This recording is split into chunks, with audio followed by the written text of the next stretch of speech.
ओम शिवनाम्नि विभाविते अन्तरङ्गे महति ज्योतिषे मानिनी मयार्थे दुरितान्यभयान्ति दूरदूरम् मुहुरायान्ति महान्ति मङ्गलानि कृते सकलकल्याणभाजनम् यत्र जायते पुरुषस्तमजं नित्यं व्रजामि शरणं हरिम्। हरिः ॐ शन्नो मित्रः शं वरुणः शन्नो भवत्पर्यमां शन्न इन्द्रो बृहस्पतिः शन्नो विष्णुरुक्रमः नमो ब्रह्मणे नमस्ते वायो त्वमेव प्रत्यक्षं ब्रह्मासि त्वमेव प्रत्यक्षं ब्रह्म वदिष्यामि ऋतं वदिष्यामि सत्यं वदिष्यामि तन्मावतु तद्वक्तारमवतु अवतु माम् अवतु वक्तारम्।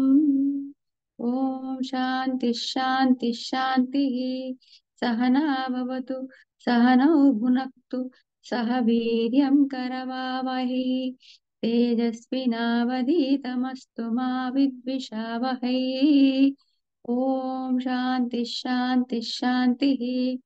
यश्चन्द्रसा वृषभो विश्वरूपः छन्दोऽभ्योऽध्यमृतातं सबं तां सम्बभूव समेन्द्रो मेधया शृणोतु अमृतस्य देवधारणो भूयासं शरीरं मे विचर्षणं जिह्वामि मधुमत्तमां कर्णाभ्यां भूरि विश्रुवं ब्रह्मणः कोशोऽसि मेधया पिहितः श्रुतं मे गोपाय ॐ शान्तिः शान्तिः शान्तिः।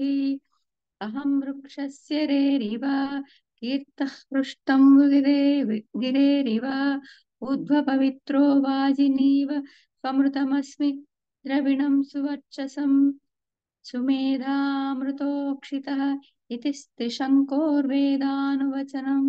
ॐ शान्तिः शान्तिः शान्तिः। पूर्णमदः पूर्णमिदं पूर्णात् पूर्णमुदच्यते पूर्णस्य पूर्णमादाय पूर्णमेवावशिष्यते। ॐ शान्तिः शान्तिः शान्तिः।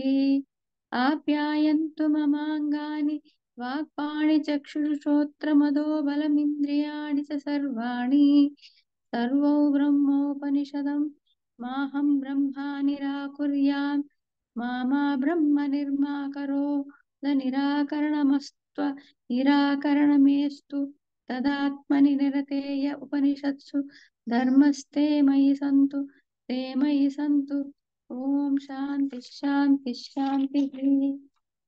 त्वां मे मनसि प्रतिष्ठिता मनो मे वाचि प्रतिष्ठितम् आवीरावीर्ययेधीः वेदस्य मा अणितस्तः श्रुतं मे वा प्रहोसीः अनेनाधीते नाहोरात्रां सन्ददामि ऋतं वदिष्यामि सत्यं वदिष्यामि तन्मावतु तद्वक्तारमवतु अवतु माम् अवतु वक्तारम्। ॐ शान्तिः शान्तिः शान्तिः। ॐ भद्रं नो अभिवादयामनः। ॐ शान्तिः शान्तिः शान्तिः। ॐ भद्रं कर्णेभिः शृणुयाम देवाः भद्रं पश्येमाक्षभिर्यजत्राः स्थिरैरङ्गैस्तुष्टुवागं सन्तनूभिः यशेम देवहितं यदायुः स्वस्ति न इन्द्रो वृद्धश्रवाः स्वस्ति न पूषा विश्ववेदाः स्वस्ति नस्तार्क्ष्यो अरिष्टनेमिः स्वस्ति नो बृहस्पतिर्ददातु। ॐ शान्तिः शान्तिः शान्तिः। ॐ नमो ब्रह्मादिभ्यो ब्रह्म विद्या संप्रदाय कर्तृभ्यो वंश ऋषिभ्यो नमो गुरुभ्यः। सर्वोपप्लवरहित प्रज्ञानघन प्रत्यगर्भो ब्रह्मैवाहमस्मि आदिः भो भगवः। सदाशिवसमारम्भां शङ्कराचार्यमध्यमाम् अस्मदाचार्यपर्यन्तां वन्दे गुरुपरम्पराम् नारायणं पद्मभुवम् वसिष्ठं शक्तिं च तत्पुत्रपराशरं च व्यासं सुखं गौडपदं महन्तं गोविन्द्र योगीमदास्य शिष्यं मथास्य पद्मपादं च हस्तामलकं च शिष्यं तं त्रोटकं वार्तिककारमन्या सद्गुरुं सन्ततमानतोऽस्मि श्रुतिस्मृतिपुराणानाम् आलयं करुणालयं नमामि भगवत्पाद शङ्करं लोकशङ्करम् यदविद्याविलासेन भूतभौतिकसृष्टयः तं नौमि परमात्मानं सच्चिदानन्दविग्रहं शङ्करं शङ्कराचार्यं केशवं बादरायणं सूत्रभाष्यकृतौ वन्दे भगवन्तौ पुनः पुनः दक्षिणामूर्तिस्तोत्रम् मौनव्याख्या प्रकटितपरब्रह्मतत्त्वं युवानम् वर्षिष्ठान्तेव सदृशिगणैरावृतं ब्रह्मनिष्ठैः आचार्येन्द्रं करकलितचिन्मुद्रमानन्दमूर्तिं स्वात्मारामं मुदितवदनं दक्षिणामूर्तिदेवम् विश्वं दर्पणदृश्यमाननगरे तुल्यं निजान्तर्गतं पश्यन्नात्मनि मायया बहिरिवो भूतं यदा निद्रया यत्साक्षात् कुरुते प्रबोधसमये स्वात्मानमेवाद्वयं तस्मै श्रीगुरुमूर्तये नमः इदं श्रीदक्षिणामूर्तये बीजस्यान्तरिवाङ्करो जगदिदं प्राग्निर्विकल्पं पुनः माया कल्पितदेशकालकलना वैचित्रचित्रीकृतम् मायावीव विजृम्भयत्यपि महायोगी वयस्वेच्छया तस्मै श्रीगुरुमूर्तये नमः इदं श्रीदक्षिणामूर्तये यस्यैव स्फुरणं सदात्मकमकल्पार्थकं भासते साक्षात् तत्त्वमसीति वेदवचसा यो बोधयत्याश्रितान् यत्साक्षात्करणात् भवेन्न पुनरावृत्तिर्भवाम्भोनिधौ तस्मै श्रीगुरुमूर्तये नमः इदं श्रीदक्षिणामूर्तये नानाचित्रघटोदरस्थितमहादीपप्रभाभास्वरं ज्ञानं यस्य तु चक्षुरादिकरणात् द्वारा बहिर्स्पन्दते जानामि प्रभान्तमनु भात्येतदसमस्तं जगत् तस्मै श्रीगुरुमूर्तये नमः इदं श्रीदक्षिणामूर्तये देहं प्राणमिन्द्रियाण्यपि चलां बुद्धिं च शून्यं विदुः श्रीबालाङ्कजडोपमा स्वहमिति भ्रान्ताभृसंवादिनः मायाशक्तिविलासकल्पितमहाव्यामोहसंहारिणे तस्मै श्रीगुरुमूर्तये नमः इदं श्रीदक्षिणामूर्तये राहुग्रस्तदिवाकरेन्द्रसदृशो मायासमाच्छादना तन्मात्रः करुणोपसंहरणतो यो भूतु भूतः सुषुप्तु पुमान् प्रागस्वास्वमिति प्रबोधसमये प्रत्यभिज्ञायते तस्मै श्रीगुरुमूर्तये नमः इदं श्रीदक्षिणामूर्तये बाल्यादिष्वपि जाग्रदादिषु तथा सर्वात्मवस्थास्त्वपि व्यावृत्तास्वनुवर्तमानमः मिथ्यस्तस्फुरणं सदा सात्मानं प्रकटीकरोति भजतां यो भद्रया मुद्रया तस्मै श्रीगुरुमूर्तये नमः इदं श्रीदक्षिणामूर्तये विश्वं पश्यति कार्यकारणतया तत्स्वामि सम्बन्धतः शिष्याचार्य तथा तया तदैव पितृपुत्राद्यात्मनां नाभेदतः स्वप्ने जागृति वा य एष पुरुषो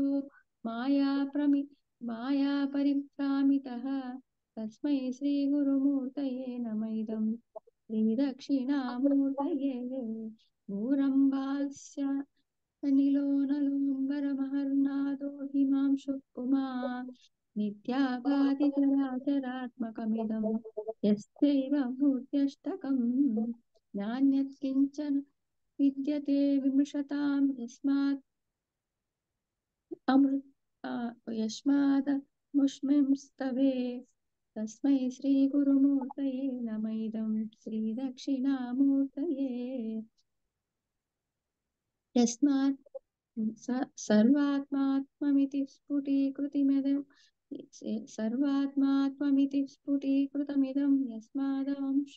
यस्मादमुष्मिंस्तवे येनास्य श्रवणार्थदा धमनसा ध्यानाच्च संकीर्तनात् सर्वात्मात्ममः विभूतिसहितं स्यादीश्वरत्वं स्वतः सिद्धेतत्पुरनष्टदा परिणतश्चैश्वर्यमव्याहतम् वटविटपि समीपे भूमिभागे निषण्णं सकलमुनिजनानां दानदातारमारात् त्रिभुवनगुरुमीशं दक्षिणामूर्तिदैवं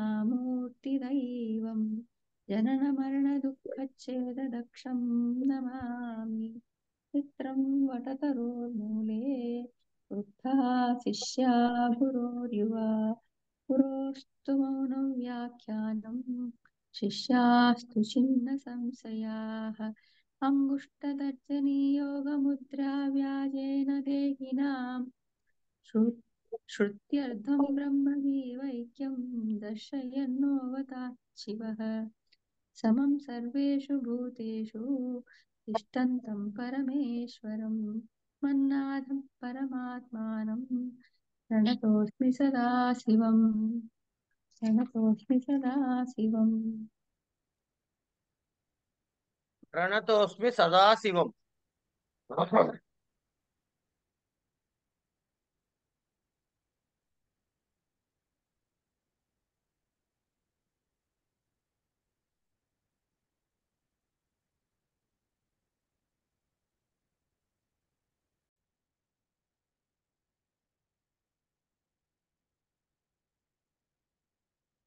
రాజ విద్య రాజగుహ్య యోగంలో ఉన్నాం.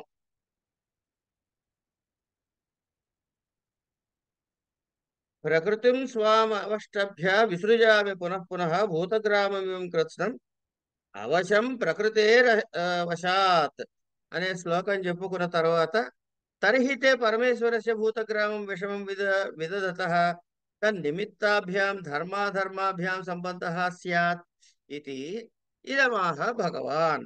న చ మాం తాని కర్మాణి నిబధ్నంతి ధనంజయ ఉదాసీనవదాసీనమసక్తం తేషు కర్మసు.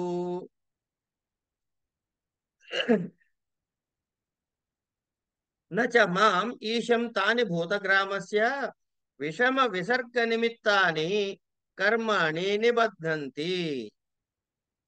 నచ నిబధ్నంతి ధనంజయ తత్ర కర్మాణం అసంబద్ధత్వే కారణం ఆహ. ఉదాసీనవత్ ఆసీనం యథా ఉదాసీనః ఉపేక్షకః కశ్చిత్ తద్వత్ ఆసీనం ఆత్మనః అవిక్రియత్వాత్. ఏమైందిరా? అవిక్రియత్వాత్ అసక్తం ఫలాసంగరహితం అభిమానవర్జితం అహం కరోమి ఇతి తేషు కర్మసు. అతః అన్యస్యాపి కర్తృత్వాభిమానాభావః ఫలసంగాభావశ్చ అబంధకారణం. అన్యథా కర్మభిః బధ్యతే మూఢః కోశకారవత్ ఇత్యభిప్రాయః.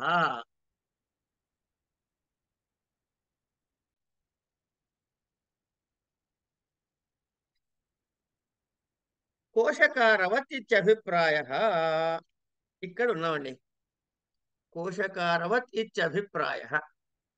ఏం చేసేట అంటే, నాయన ధనంజయ, ఓ అర్జున, ఇవన్నీ ఈ సృష్టి అంతా జరగటం వల్ల సృష్టి జరుగుతున్నది అని ఒక శబ్దం వాడామనుకోండి. సృష్టి జరుగుతున్నది అని శబ్దం వాడితే దానికి తాత్పర్యం ఏమిటన్నమాట? ఒక కర్మ చేస్తున్నాము అనే కదా. మరి ఒక కర్మ చేస్తున్నాము అనే అర్థం వస్తే, మరి నువ్వు ఒక కర్మ చేస్తే దానికి ఒక కారణం ఉండాలిగా. తర్వాత దానికి ఒక ఫలితం ఉండాలిగా. దాన్ని మళ్ళీ అనుభవించాలిగా. ఇన్ని లక్షణాలు ఉన్నాయి కదా దీనిలో. కనుక నచ మాం ఈశం తాని భూతగ్రామస్య విషమ విసర్గ నిమిత్తాని కర్మాణి నిబధ్నతి. నన్ను పట్టుకోవయ్యా అని చెప్పాడు. ఎందుకంటే మనకు డౌట్ వచ్చేస్తుంది. అంటే ఇవన్నీ సృష్టి చేస్తూ ఉండడం వల్ల ధర్మాధర్మాలు వస్తాయి. ధర్మాధర్మాల వల్ల పరమేశ్వరుడికి కూడా దీనికి సంబంధం ఉంటుంది కదా అంటే, నాకే కనెక్షన్ లేదు నాయన అని చెబుతున్నాడు. కానీ ఎందుకుట, ఆయన ఎందుకు లేట అంటే, ఉదాసీనవత్ ఆసీనం, ఏమి పట్టనోళ్ళలాగా కూర్చునుంటా కాబట్టి. ఏమి పట్టనోళ్ళలాగా కూర్చునుంటా కాబట్టి, ఏది పట్టించుకోను కాబట్టి, ఈ సృష్టి అంతటికి హేతువైనటువంటి ధర్మ అధర్మ రూపమైన కర్మలు ఏవైతే ఉన్నాయో అవి నన్ను బంధింపవు. పరమేశ్వరుడికి ధర్మము అధర్మము అనేటటువంటి రూపంలో ఉండే కర్మల సంబంధం లేకపోవడానికి కారణం ఏమిటయ్యా అంటే, ఉదాసీనవత్ ఆసీనం అని దానికి సమాధానంగా చెప్పుకోవాలి. అంటే ఊరికే ఉపేక్షించి ఏది పట్టించుకోకుండా, ఇప్పుడు ఇద్దరు కొట్టేసుకుంటున్నారు అనుకోండి, మనం చూస్తూ ఉంటాం. ఆ గట్ట ఆ చెట్టు కింద కూర్చున్నాడు చూస్తూ ఉంటాడు చుట్ట కాల్చుకుంటూ. అంటే ఏంటి, వాడికి వీడు వీడు గెలిచినా ఇబ్బంది లేదు, వాడు గెలిచినా ఇబ్బంది లేదు. ఎవడు కొట్టుకున్నా వీడు చూడటం వరకే అట్లా చూస్తూ ఉంటాడు. అంచేత వీడికి ఏంటి, ఏ ఆనందము లేదు, ఏ దుఃఖము లేదు. మంచి జరిగింది పరమానందం, చెడు జరుగుతోంది పరమ దుఃఖం, ఇవేమీ లేవు. అలా ఏ పని చేయకుండా అవిక్రీయుడు అని అంటామే, రెండో అధ్యాయంలో చెప్పుకున్నాం. ఆ అవిక్రీయత్వం వల్ల, ఆ ఉదాసీనత వల్ల నేను ఇట్లా ఉంటా. కనుక నాకు కర్మల యొక్క ఫలములు అంటవు. ఇంకోటి ఉంది, ఆయనకి ప్రధానంగా లేనిది ఇంకొక ఐటెం చెబుతున్నాడు అండి. నేను చేస్తున్నాను అనే అభిమానం లేదు నాకు. ఒకటి ఉదాసీనంగా ఉండటము, ఫలాల్ని ఆశించకపోవటము, నేను చేస్తున్నాననే అభిమానం లేకపోవటం. ఈ కారణాల వల్ల నాకు ఆ కర్మలు బంధించవు. అంచేత ఏమిటవుతోంది, మనలాగా మిగతా వాళ్ళలాగా ఇతరులలాగా కర్తృత్వ అభిమానము ఫస్ట్, నేను చేస్తున్నానని అభిమానం, ఫలాభిసంధి దాని మీద కోరిక లేనివాడు కనుక కర్మలు నన్ను బంధించవు. నేను ఎట్లా ఉన్నా అంట, పోషకారవత్ ఇత్యభిప్రాయ. పోషకార అంటే పట్టుపురుగు అండి. ఈ పట్టుపురుగు ఏం చేస్తుంది, దాని చుట్టూ దాని అదే అల్లేసుకుంటూ అల్లేసుకుంటూ అల్లేసుకుంటూ అందులో ఇరుక్కుపోతుంది. అట్లాగే మూఢుడు కూడా నేను చేస్తున్నాననే అభిప్రాయంతో, ఆ అభిమానంతో తన చుట్టూ తానే చుట్టూని కర్మల్లో బంధించబడుతూ ఉంటాడు. నాకు అట్లాంటివి ఏం పట్టవు నాయనా అని చెబుతున్నాడు. తత్ర భూతగ్రామం ఇమం విసృజామి ఉదాసీనవతాసీనమితి చ విరుద్ధం ఉచ్యతే ఇది తత్పరిహారార్థం ఆహ మయాధ్యక్షేణ ప్రకృతి సూయతే సచరాచరం హేతునానేన కౌంతేయ జగద్విపరివర్తతే. మయా సర్వతః దృశిమాత్ర స్వరూపేణ అవిక్రయాత్మన అధ్యక్షేణ మమ మాయా త్రిగుణాత్మిక అవిద్యా లక్షణ ప్రకృతి సూయతే ఉత్పాదయతి సచరాచరం జగత్. తథా చ మంత్రవర్ణః ఏకో దేవః సర్వభూతేషు గూఢః సర్వవ్యాపీ సర్వభూతాంతరాత్మా కర్మాధ్యక్షः సర్వభూతాదివాసః సాక్షి చేత కేవలో నిర్గుణశ్చ. శ్వేతసూత్ర ఉపనిషత్తు చెప్పారు. ఇది హేతున నిమిత్తేన అనేన అధ్యక్షత్వేన కౌంతేయ జగత్ సచరాచరం వ్యక్తాత్మకం వివరివర్తతే సర్వావస్థాసు దృశి కర్మత్వాపత్తి నిమిత్తా హి జగతః సర్వా ప్రవృత్తి అహమిదం భోక్ష్యే పశ్యామి ఇదం శృణోమిదం సుఖమనుభవామి దుఃఖమనుభవామి తదర్థం ఇదం కరిష్యామి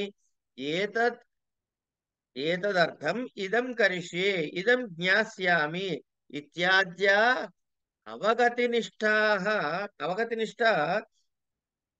అవగత్త అవగత్యవస అవగత్యవసానైవ యో అస్యాధ్యక్ష పరమే వ్యోమన్ ఇత్యాదియశ్చ మంత్రాः ఏతమర్థం దర్శయంతి తశ్చ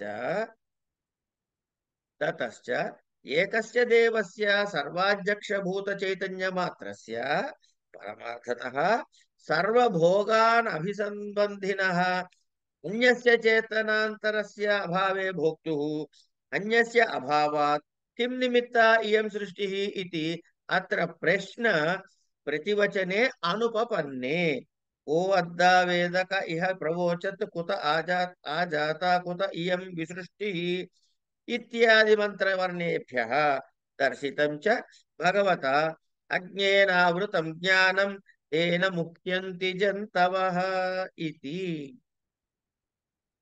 అని చెప్పాడండి. అధ్యక్షేణ మయాధ్యక్షేణ అన్నారు కదా, అధ్యక్షేణ అంటే అధ్యక్షుడనైన, మయా అంటే దృశి మాత్ర స్వరూపుడనైన, చూచుచున్నటువంటి వాడి స్వరూపునైన, అవిక్రియాత్మ స్వరూపము, అవిక్రియాత్మైన స్వరూపమైన నా చేత ప్రకృతి త్రిగుణాత్మకమైన అవిద్యా స్వరూపమైన మాయ సచరాచరం జంగమ స్థావరాత్మకమైనటువంటి ఈ జగత్తుని, ప్రపంచాన్ని సూయతే కంటోంది. అనేన ఈ అధ్యక్షత్వం అనేటటువంటి హేతున కారణం చేత జగత్ అంటే చరాచరాత్మకమైన ఈ జగత్తు విపరివర్తతే, జన్మలు వగైరా జన్మ స్థితి అంతము ఇట్లాంటిగా తిరుగుతూనే తిరుగుతూనే తిరుగుతూనే తత్ర భూతగ్రామమిమం విసృజామ్యుదాసీనదాసీవదిచ్చి ఇది చ విరుద్ధముచ్యత ఇది తత్పరిహారార్థమః అని చెప్పుకున్నాం కదా. అంచేత ఇంత భూతగ్రామాన్ని సృష్టిస్తున్నటువంటి నీవు సృష్టిస్తున్నాను కర్మ గురించి చెబుతున్నావు.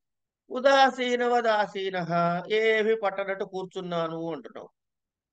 ఈ రెండు ఒకదానికొకటి వ్యతిరేక విరుద్ధంగా ఉన్నాయి. సృష్టిస్తున్నాను అంటే ఓ పని చేస్తున్నా, కర్మ ఉంది అక్కడ. ఉదాసీనవదాసీన అంటే ఏమి పట్టనట్టు కూర్చున్నాను అంటే ఏ కర్మ లేదు. మరి రెండు ఎట్లా పొందుతావు ఏకకాలంలో?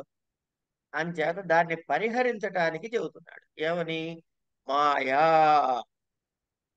ఈ మాయా అంటే పరమాత్మకు భిన్నమైనది కాదు. నేనెవడిని? దృశ్యమాత్ర స్వరూపుని, అంటే చూసేవాడిని మాత్రమే. అవిక్రియాత్మకుడు, అవిక్రియాత్మ స్వరూపం నాది. ఇంకెవడిని నేను? అధ్యక్షుణ్ణి. తర్వాత అయితే నాతో సంబంధం ఉన్నటువంటి, నాచే నా వలన నా సంబంధమైన నేను సపరేట్, అంటే నిరుపాధిక బ్రహ్మము సోపాధిక బ్రహ్మము గురించి చెబుతున్నాడు ఇక్కడ. ఇది అద్వైత సిద్ధాంతంలో ఒక ప్రధానంగా మనకి చెప్పేటటువంటి తత్వం కనుక ఆ తత్వాన్ని ఇక్కడ మనకి భగవత్పాదుల వారు ప్రకటిస్తున్నారు. ఏమిటది? నాచే నా సంబంధమైన ఆయన ఎవడు? నిర్గుణశ్చ అని చెప్పాడు. ఏమని? సర్వవ్యాపి సర్వభూతాంతరాత్మ కర్మాధ్యక్ష సర్వభూతాదివాస సాక్షి చేత కేవలో నిర్గుణశ్చ అనేదైతే చెప్పాడో ఆ నిర్గుణుడికి సంబంధించిన నాచే నా సంబంధమైన సగుణాత్మకమైన, అంటే త్రిగుణాత్మకములు సత్వరజస్తమో గుణములతో కలిసిన సమష్టి అవిద్యా రూపమైన మాయ ఏదైతే ఉందో అది ఈ జంగమ స్థావరాత్మకమైన సమస్త జగత్తుని కనిపిస్తుంది, జగత్తుగా కనిపిస్తున్నది, జగత్తును కంటోంది. అంటే ఎవరికన్నారు జగత్తుని? పరమాత్మ నిర్గుణుడు కాదు, తనదైన తన సంబంధించినటువంటి మాయ వలన ఈ జగత్ సృష్టి జరుగుతోంది. అందుకని అందుకని మనకి మంత్రం ఏం చెప్పింది? కేవలం నిర్గుణశ్చ. ఆయన ఏం చేస్తున్నాడు? ఏకో దేవ సర్వభూతేషు అని ఆయన విషయాన్ని చెప్పింది. ఈ అధ్యక్షత్వం అనేటటువంటి దాని వల్ల ఆ కారణం చేత నా అధ్యక్షత్వంలో నా మాయ చేత ఈ జంగమ స్థావరాత్మకమైన ప్రపంచం అంతా కూడాను జన్మ స్థితి లయలని పొందుతూ తిరుగుతూ తిరుగుతూ ఉన్నది. నేను దీన్ని భుజించగలను, నేను దీన్ని చూస్తున్నాను, నేను దీన్ని వింటున్నాను. ఇట్లాంటి మాటలన్నీ మనం చెబుతూ ఉంటాం కదా. నేను సుఖాన్ని అనుభవిస్తున్నాను, నేను దుఃఖాన్ని అనుభవిస్తున్నాను, నేను ఇది చేస్తున్నాను, నేను ఇది చెయ్యట్లేదు, నేను దీనికోసమని చేస్తున్నాను. ఇలాంటివన్నీ కూడాను, ఇవన్నీ కూడా ఈ జగత్తు యొక్క నిఖిల ప్రవృత్తికి చూసేటటువంటి దృశ్యకర్మాత్వ నిమిత్తమైనవి. అంటే ఆ చూసేవాడి కనుసన్నల్లో ఇవి జరుగుతుంటే వాడు సాక్షి మాత్రముగా మాత్రమే ఉన్నాడు. ఇప్పుడు ఒక ప్రశ్న వేస్తాను. అడగండి. అది మన ఈ మహాభారత యుద్ధంలో ఆయన కృష్ణస్తు స్వయం భగవాన్ అన్నారు కదా, ఆయన దిగొచ్చారు. ఈ యుద్ధానికి ముందు సంధి చేయడానికి వెళ్ళినప్పుడు ఆ ఆయన్ని పట్టుకుని కట్టేసి వీళ్ళు గొడవ చేస్తారు దుర్యోధనాదులు.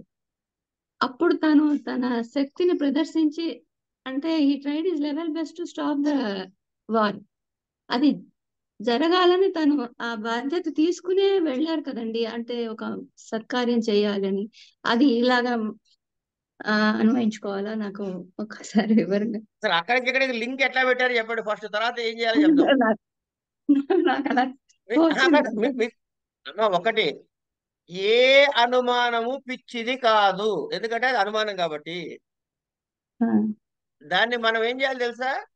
ఉమ్, అసలే కన్ఫ్యూజన్ లో ఉన్నారు, ఇంకొంచెం కన్ఫ్యూజ్ చేస్తాం మిమ్మల్ని. మీకు ఒక అనుమానం వచ్చింది, correct. బ్రాకెట్ లో తెలుగు అని రాసుకోండి. ఉమ్, అంటే మీకు తెలుగు అనుమానం వచ్చింది. ఉమ్, దాన్ని పరిహరించాలంటే ఏం చేయాలంటే అనుమానంతో, అంటే బ్రాకెట్ లో సంస్కృతం అని రాసుకోండి. ఉమ్. అంటే అనుమాన ప్రమాణముతో, అంటే ఇన్ఫరెన్షియల్ నాలెడ్జ్ తో అనమాట అనుమాన ప్రమాణం అంటే. ప్రమాణాలు ఆరు ఉన్నాయి కదమ్మా: ప్రత్యక్షము, అనుమానము, ఉపమితి, శబ్దము, ఆ, అర్ధాపత్తి, అనుపలబ్ధి అని ఆరు ప్రమాణాలు చెబుతారు వేదాంతంలో. కొన్ని కొన్ని దర్శనాల్లో కొన్ని మూడు, కొన్ని చోట్ల నాలుగు, వాళ్ళ ఇష్టం, వదిలేయండి. ఇట్లా మనము ఒక హేతువు ద్వారా, ఒక హేతువుని చూసి దృష్టాంతముతోటి మనము ఒక విషయాన్ని తెలుసుకుంటాం. అంటే ఒక తెలియని విషయాన్ని ఒక తెలిసిన విషయం ఆధారంగా తెలుసుకుంటూ ఉంటాం. ఇప్పుడు మీ ప్రశ్న మరొక్కసారి వేయండి. అది అంటే ఈ ఆయన ఇప్పుడు ఉదాసీన నేనేం ఉదాసీన అనలేదు, మీరే అంటున్నారు అంటున్నారు. ఆయన. నేనంటున్నా అంటే భగవద్గీతలో రాసిన ప్రశ్నకి, ఐ మీన్ ఆ పద్యానికి నాకు టక్కన అది తోచింది. అంటే నేను అనండి, మళ్ళీ బాధ్యత అనండి ఒకసారి. వహించాను. ఏంటంటే కృష్ణ పరమాత్మ వెళ్ళారు. ఉమ్, అది ఇది ఆపాలి, యుద్ధం ఆపాలని ఆయన సర్వ ప్రయత్నం చేశారు. సంధి చేయడానికి కూడా చూశారు, ఎక్కడా అది జరగలేదు. వాళ్ళు వినలేరు మాట. అప్పుడు పర్సనల్ గా కూడా వెళ్ళారు ఆయన పాపం. వెళ్ళి అది ఆపడానికి ట్రై చేసినప్పుడు వీళ్ళు బంధించి ఆయన్ని ఇది చేయాలని చూసినప్పుడు తాను బాధ్యత తీసుకుని మరీ వెళ్ళారు కదండి. యుద్ధం ఆపాలి అనే ఉద్దేశంతో, సదుద్దేశంతో. అది మరి బాధ్యత తీసుకోవడం కాదా? ఉదాసీనకి ఆపోజిట్ యాక్షనా? ఆయన ముందే చెప్పాడు ఆ విషయం. నేను చేస్తున్నట్టు కనపడుతున్నాను మీకు పిచ్చి భ్రమలో, నేనేం చేయట్లేదు, నేను చూస్తూ కూర్చున్నా అన్నాడు. అన్నాడా లేదా? ఉన్నారు అంటే ఆ ఉండండి, ఈ జగత్తంతా మరి ఎవరు సృష్టి చేస్తున్నారట ఆయన లెక్క ప్రకారం? మాయ చేస్తోంది. ఇప్పుడు అక్కడ వేషం వేసిన వాడు ఎవడు? మాయ. ప్రశ్న ఏంటి మళ్ళీ? నాకు కొంచెం అర్థం కావట్లేదు, కన్ఫ్యూజింగ్ గా ఉంది. ఓకే. ఏం కన్ఫ్యూజన్ లేదమ్మా, ఏమీ కన్ఫ్యూజన్ లేదు, ఏమీ కన్ఫ్యూజన్ లేదు. నేను కుర్చీ వేసి బయట కూర్చున్నా, ఏమండి? ఈ లోపల ఎవరో వచ్చారు. కాసేపు గంగిరెద్దు వాడే వచ్చాడు అనుకుందాం. కాసేపు మా ఆవిడ వెళ్ళి ఇంట్లో వాడు ఏదో అడుగుతున్నాడని చెప్పి ఇంట్లో ఏదో నా పట్టు పంచో, దాని పట్టు చీరో, మామూలు చీరో, గుడ్డో, అన్నమో, బియ్యమో పెట్టింది. వాడు ముందుకెళ్ళి ఏం చెబుతున్నాడు? ఆ అయ్యగారి ఇంట్లో పెట్టారు అంటున్నాడు. అయ్యగారు ఏమైనా పెట్టాడు అసలు? అమ్మగారు పెట్టారనుకోవాలి. అమ్మగారు పెడితే అయ్యగారు పెట్టినట్టే భావించుకున్నాడు. అయ్యగారు ఏం చేశాడు? కూర్చున్నాడు, అంతే, చూస్తూ ఉన్నాడు, అంతే కదా. కనుక మాయతో జరిగే ఈ కార్యక్రమాలన్నీ ఆయనకి మనం ఆపాదిస్తున్నాం. ఒకటి. రెండు, ఇది ఏ సినిమాలో చూపించిన ఘట్టాన్ని మీరు రెఫర్ చేస్తున్నారు? మీరు గ్రంథానికి వెళ్ళండి. మనకి భారత భాగవతాలు మన అదృష్టమో దురదృష్టమో గాని సినిమాలలో వాళ్ళకి నచ్చిన విధంగా ఎన్నో రకాల అపభ్రంశాలని మనకి చూపిస్తూనే చూపించారు. ఉన్నారు. మనం చూస్తూనే ఉన్నాం, చప్పట్లు కొడుతూనే ఉన్నాం. అవును. మూల గ్రంథానికి కొంతమంది మాత్రం మూల గ్రంథానికి నిబద్ధంగా చేశారు, అందులో ఏం సంశయం లేదు. కానీ రెండు రకాల వాళ్ళు ఉంటారు. ఎక్కడ మంచి ఉంటుందో అక్కడ చెడు ఉంటుంది, ఎక్కడ చెడు ఉంటుందో అక్కడ మంచి ఉంటుంది. సరే, అది వద్దు, మనం ఆ చర్చలోకి పోవద్దు. కాకపోతే మనం దాన్ని ఆధారంగా చేసుకుని దయచేసి నిర్ణయాలు చేయొద్దు. తత్వాన్ని అంటే అది మూల అబద్ధం గ్రంథానికి అంటారు. వెళ్ళండి, అక్కడ ఏం ఓకే. చెప్పాడు. అక్కడ నేను చదవలేదండి మూల గ్రంథం. అందుకే అది చదివితే ఈ ప్రశ్న కూడా పోతుంది. ఆయన ఏం చెప్పాడు? నేను మీ మాటలని అక్కడ ఉపజవుతా అన్నాడు. ఇప్పుడు అక్కడ మాట్లాడిన మాటలన్నీ ఈయనవే వాళ్ళవే? వాళ్ళ తరపున వెళ్ళారు పాండవుల తరపున. అంతే. తర్వాత ఏది జరగాలో అదే జరుగుతుంది, నా ప్రయత్నం నేను చేస్తా అన్నాడా అనలేదు? అన్నట్టు ఉన్నాడా లేదా? తెలుగు అన్నారు. సినిమాలోనే తీసుకుందాం కాసేపు. మీ తెలుగు అవును. సినిమాలో డైలాగ్ ఉందా లేదా? ఇప్పుడు ఏది జరగాలో అది అలా జరుగుతుంది అంటే ఏమీ పట్టనట్టుగా జరిగే చూస్తూ ఉన్నట్టేనా కాదా పాప కృష్ణారావు గారు? కరెక్ట్. అది అది సంగతి. అలాంటప్పుడు దానికి ఆయన దిగి రావడం ఎందుకు సార్? అవతారం ఎందుకు? అవతరించకపోయినా పర్వాలేదు కదా. అది కూడా మరి వ్యవహారం అదే కదా. ఇంత కార్యక్రమం జరుగుతున్నట్టు కనపడాలి కదా. ప్రపంచం సృష్టి జరుగుతున్నట్టు కనపడితేనే కదా. అది ఆయన్ని గుర్తించలేక ఉన్న వాళ్ళు ఉన్నారు. మరి ఆయన దిగి వచ్చినా గానీ అర్థం కాలేదు చాలా మందికి. అక్కడ ఆయన మనిషిగానే చూసి మాయ వల్ల వాళ్ళకి అర్థం కాలేదు ఆయన తత్వం. మీరు తర్వాత శ్లోకం చెప్పేస్తున్నారు. అదే అది ఇది అలాగా కోరిలేట్ చేసుకోవడం కొంచెం ఇబ్బందిగా ఉంది. పరమాత్మ అవతరించడం అంటే దిగి రావడం కదా. దిగి వచ్చినప్పుడు ఆయన పర్పస్ మరి ఎక్కడి నుంచి ఆయన ఏం చేయ దిగొచ్చాడమ్మా? ఎక్కడి నుంచి దిగొచ్చాడు? ఏ ఊరు నుంచి? ఎన్ని మెట్లు దిగాడు? అంటే వ్యక్తం ఆయన అయ్యాడు కదా. అవ్యక్తం అది నుంచి వ్యక్త కాదమ్మా, రూపంలోకి వచ్చినప్పుడు ఆయన అలా ఆయన అలా ఏం కాదు. సాధించదలుచుకున్నాడని. ఇప్పుడు వ్యక్త రూపంలో రాకముందు ఎక్కడున్నాడు? లొకేషన్ చెప్పండి ఒకసారి. సర్వత్రా ఉన్నాడు కరెక్టే, కానీ మరి మనకి ఇంకేంటి ఇప్పుడు సర్వత్రా దిగి రావడం ఏమిటి? మరి అవతారం అంటున్నారు కదా, అందుకని అదే అంటున్నా, సర్వత్రా ఉన్నవాడు దిగి రావడం ఏమిటి? రహస్యంగా ఉన్నవాడు ప్రకటమయ్యాడు. అది కరెక్టే. మరి అంతే. ప్రకటమైనప్పుడు ఆయన ఆయన ప్రకటన అవడంలో ఉద్దేశం ఏంటి అని ధర్మ సంరక్షణార్థం అని ఆయనే చెప్పుకున్నాడుగా. ఆ మాయ అయినా ఈయన సృష్టే కదండి. ఈయన సృష్టి కాదండి, ఈయనకి మాయకి అభేదం. ఈ మాటలే కొంచెం అభేదం అంటే మరి రెండు ఉన్నట్టు కదా.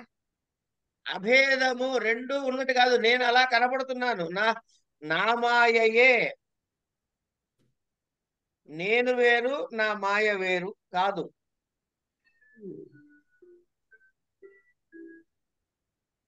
అంటే వ్యక్త రూపంగా అంటే ఆయన కూడా మాయతో సహా కనిపిస్తున్నాడని చెప్పాలి అయితే కృష్ణ పరమాత్మ, అంతే కదండి. అనుమానం సోపాధిక బ్రహ్మము, నిరుపాధిక బ్రహ్మం రెండు పదాలు వాడుతున్నాం కదా. కాకపోతే ఆయన మాయకి లోబడి ఉండడు, మనందరం మాయకి లోబడి ఉన్నాం, అంతే తేడా. దానికి ఆయన విద్యాప్రకాశానందగిరి స్వామి వారు అద్భుతమైన ఉదాహరణ చెప్పాడు. జనాల్ని పీక్కు తినేటటువంటిది అంటే కనుక జనాల మీద అన్ని చేసే పుణ్యపాప కర్మలు చేస్తుంది కదా. పీక్కు తినే కుక్క యజమాని దగ్గర కాళ్ళ దగ్గర కూర్చుంటుంది. అదే అట్లా ఆయన ఆయన మాయ కాబట్టి ఆయన మాయ ఆయన బంధించదు, ఆయన మాయను బంధిస్తాడు. మనం అంటే మాయకు బద్దులం. ఒక వ్యక్త రూపంలో కనిపించినప్పుడు ధర్మ సంరక్షణ కోసం వ్యక్త రూపంగా కనిపించినప్పుడు ఇవన్నీ ఇది కూడా అంత డ్రామా కిందే లెక్క అనుకోవాలి, అంతే కదండి. ఏదమ్మా? ఇది కూడా అంతా మాయా కల్పిత దృశ్య రూపమైనటువంటి భ్రమే, అంతే, అనుమానమే లేదు. పరమ నిజమైన విషయం అదే.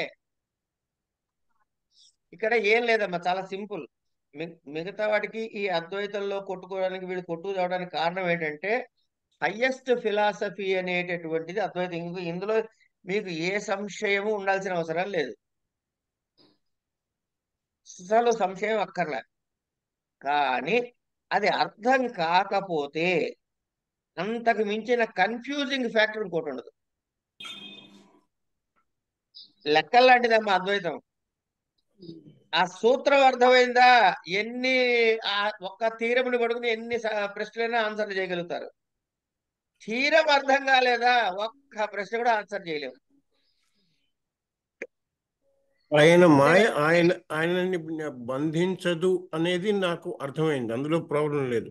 ఆయన మాయ అంటే ఏమిటి? ఆయన యొక్క సృష్టి ఏంటి అనేది ఆయన మాయ అంటే అనదర్ ఆయన ఫేసెక్ట్, శక్తి, ఆయన శక్తి అనాలి ఆయన కదా. ఫేసెక్ట్, ఎనదర్ ఫేసెట్ అండి. ఒక లక్షణాన్ని ప్రదర్శిస్తున్నాడు అక్కడ ఆయన. అంటే మనకి అది ముందు ఆయనకు అలా అయినప్పుడు ఆయనకు ఆపాదించబడదు అనేది ఎలా ఎలా అనుకోగలుగుతాం? అట్లా మళ్ళీ అడగండి. ఆయనకి కర్తృత్వం అది ఆపాదించబడదు అని ఎలా అంటాం? ఆయన ఆయన శక్తి ద్వారానే అవుతుంది కదా.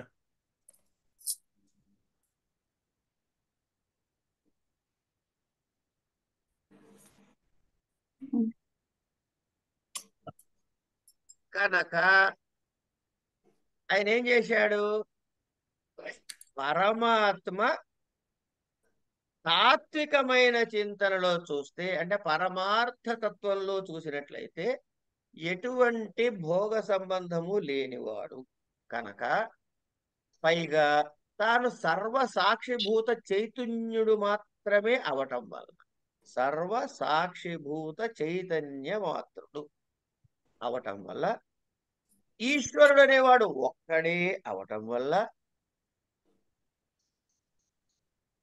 భోక్త అయినటువంటి వేరేవాడు లేనందువల్ల, అచేతనం అభోక్తం అవటం వల్ల, అంటే ఇవన్నీ ఏం చెబుతున్నాడు అనమాట, పరమాత్మకి సృష్టి మాయతోటి బంధము లేదు. పరమాత్మకి ఈ సృష్టి ఎందుకు అంటే, ఇక్కడ ఒక ప్రశ్నగా మరి ఇప్పుడు సరేనా, ఇవన్నీ బాగానే ఉన్నాయి కానీ అసలు మరి ఇవన్నీ గోలెందుకు, మరి ఎందుకు ఇవన్నీ చేస్తున్నాడు మనం ప్రశ్న పడుతుంది మనసులో.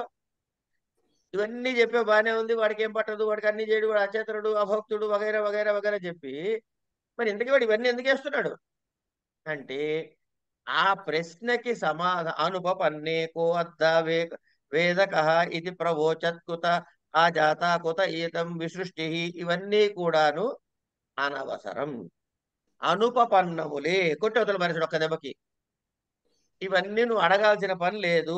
ఎవరు చెప్పారు? నేను చెప్పలేదండి, డాక్టర్ కృష్ణ ఎండి FRCS భవరోగ స్పెషలిస్ట్ చెప్పాడు. చేత ఇవన్నీ పట్టించుకోకు, నీకు అనవసరమైన విషయాలు. ఏ స్థాయి దగ్గర మనకి అందదో అక్కడ దాన్ని వదిలేయి అన్నాడు ఆయన. అది లేదు అని కానీ అది ఉందని కానీ చెప్పట్లే, దాన్ని వదిలేయి, ఇప్పుడు అవసరం లేదు నీకది. అదే విషయం శృతి వాక్యాన్ని ప్రమాణంగా చెప్తున్నాడు. ఏమని, కో అద్దావేదక ఇహ ప్రవోచ కుత ఆజాత కుత ఇయం విసృష్టి ఇత్యాది శృతి అని కృష్ణ పరమాత్మ చెప్తూ, అదే మాట మళ్ళీ కృష్ణ పరమాత్మ మరి భగవద్గీతలో ఏమని చెబుతున్నాడు, అజ్ఞానేనావృతం జ్ఞానం తేన ముహ్యంతి జంతవః అని చెబుతున్నాడు అని చెప్పబోతున్నాడు కానీ చెబుతున్నాడని కానీ మనం చెప్పుకోవచ్చు. అందుకని ఇంతకీ ఏమిటైందిరా నాయన నీ పరిస్థితి ఇట్లా ఎందుకు వచ్చింది అంటే, ఏవం మాం నిత్య శుద్ధ ముక్త స్వభావం సర్వజంతూనాం ఆత్మానమపి సంతం అవజానంతి మాం మూఢా మానుషీం తనుమాశ్రితం పరం భావమజానంతో జంతవో మమ భూత మహేశ్వరం. ఇవాళ మన పాఠం చెప్పుకోలేరు వీళ్ళు.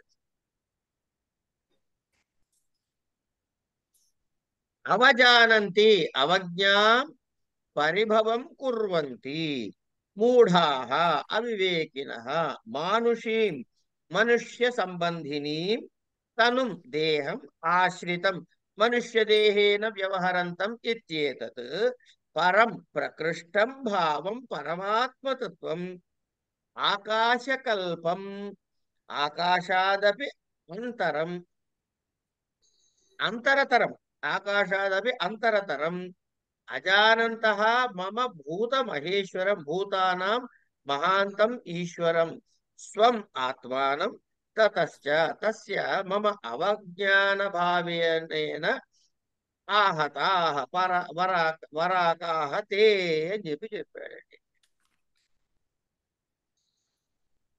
అవజానంతి మా మూఢా.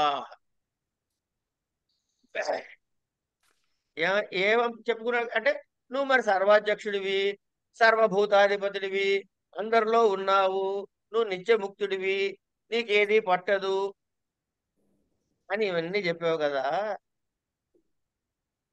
మరి అందరూ కూడా నిన్నే ఆత్మస్వరూపంగా గాని దానికి భిన్నంగా గాని ఎందుకు సేవించట్లేదు? నేనున్నానండి, నా పేరు అనంతకృష్ణ అండి, నా మీద నాకు అభిమానం ఉందా లేదా? ఉంది. ఇప్పుడు నాలో ఎవడున్నాడు? పరమాత్మ చైతన్యం ఉంది. మరి నా మీద నేను అభిమానం పడుతున్నాను, నాలో ఉన్న చైతన్యాన్ని నేను ఎందుకు గుర్తించట్లేదు? చైతన్యమే నేను అన్న భావన నాకు ఎందుకు రావట్లేదు అంటే, మరి నాలో ఉన్నావు కదా నువ్వు, నాకు ఎందుకు తెలియట్లేదు, నేను ఎందుకు నిన్ను గుర్తించట్లేదు, నేను ఎందుకు నిన్ను సేవించట్లేదు అంటే, నేను నిత్య శుద్ధ బుద్ధ ముక్త స్వరూపుడనై. ఈ ప్రతి పదానికి విశిష్టమైన అర్థం ఉందండి. నిత్యము అంటే అర్థం ఉంది, శుద్ధం ఎందుకైంది, బుద్ధం ఎందుకైంది, ముక్తం ఎందుకైంది, వీటన్నిటికీ విశేషాంశాలు ఉన్నాయి. అయినను అన్ని జంతువులలోనూ అంటే సమస్త జంతవాహనగా అన్నిట్లోనూ ఆత్మమైన ఉన్నప్పటికీ కూడా మనుష్య సంబంధమైన దేహాల్ని ఆశ్రయించి ఉన్నా